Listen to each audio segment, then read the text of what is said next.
RJ Vishon. The giant entity in the California desert. Welcome back. This is an audio clip story from a listener named Mike Limon, adapted to California. Assalamu alaikum. I'm Mike Limon. The incident happened in May 2022, about 1.5 years after I arrived. I worked for a supply company on a bridge construction project near the Mojave Desert, about 5060 km from Los Angeles. The bridge was built between two mountains. The pillars were up to 115 meters high. One night, I was assigned night duty for the first time. At around 11:45 p.m., after finishing work, I was resting in a cabin on the pillar, listening to music. Most others were asleep. Suddenly, I looked toward the mountain, about 100 meters away, and clearly saw three people sitting. I called a friend, Leo.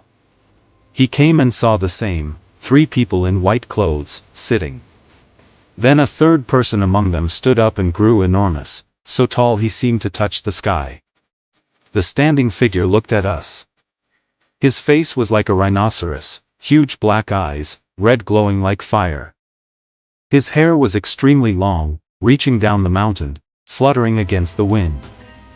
The other two kept looking at the desert. We were terrified.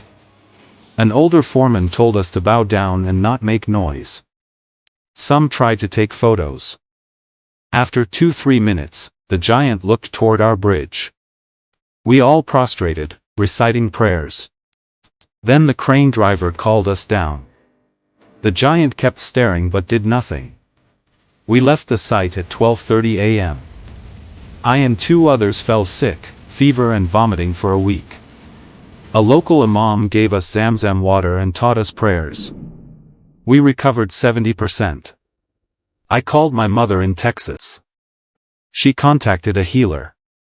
The healer said through his jinn that three entities, a fairy and two jinns, had been sitting there. The tall one was a fairy. They hadn't done any harm, they just showed themselves because we looked. They were angry that we called people to see them. The healer instructed me to place a bottle of mustard oil and a bottle of water by the door on Friday night at 10 p.m., leave the door slightly open, and lie down for 510 minutes. I did so. I felt as if the world was breaking apart, heavy loads pressing on me. After 5-7 minutes, everything felt light. I opened my eyes, my entire body was drenched in sweat, even though the AC was on. My friend felt nothing. After 2 days, I recovered. I transferred to San Diego and never went back to that site. Everyone stay well. Allah Hafez.